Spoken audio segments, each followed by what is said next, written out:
देखो बच्चों, आज मैं आपको बताऊंगा कि डायरेक्शन कोसाइंस क्या होते हैं। किसी भी गिवन वेक्टर के डायरेक्शन कोसाइंस को आप कैसे फाइंड आउट करोगे। देखो, ये आपका जो है 3D है। ये एक्स एक्सिस है, ये वाई एक्सिस है, ये जेड एक्सिस है। और ये आपका एक वेक्टर है, सपोज ए, जो इस एक्स एक्सिस से अल्फा एंगल बना रहा है, वाई एक्सिस से बीटा एंगल बना रहा है, और इस जेड एक्सिस से वो गामा एंगल बना रहा है।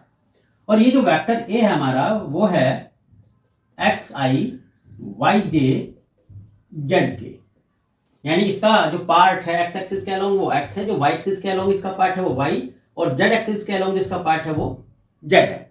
तो अब देखो, जो डायरेक्शन कोसाइंस होते हैं, जैसे इसका नेम ही बता रहा है cosine, cosine is the full form of cos.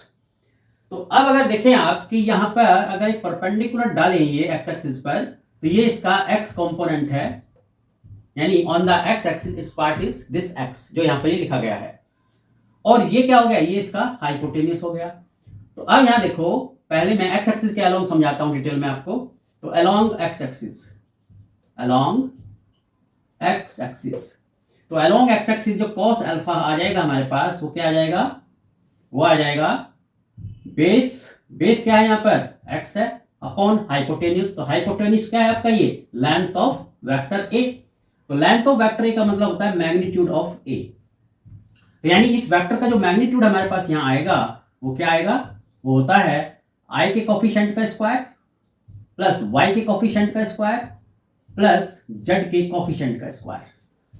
तो इस तरीके से ये आपका डायरेक्शन कोसाइन आ गया along X axis.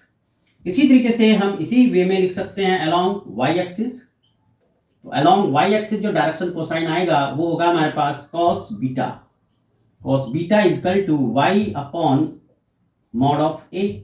And along Z axis वो कितना आ जाएगा हमारे पास, cos gamma is equal to z upon mod of a। तो ये हमारे डायरेक्शन कोसाइंस आ गए along X axis, along Y axis and along Z axis of the given vector a।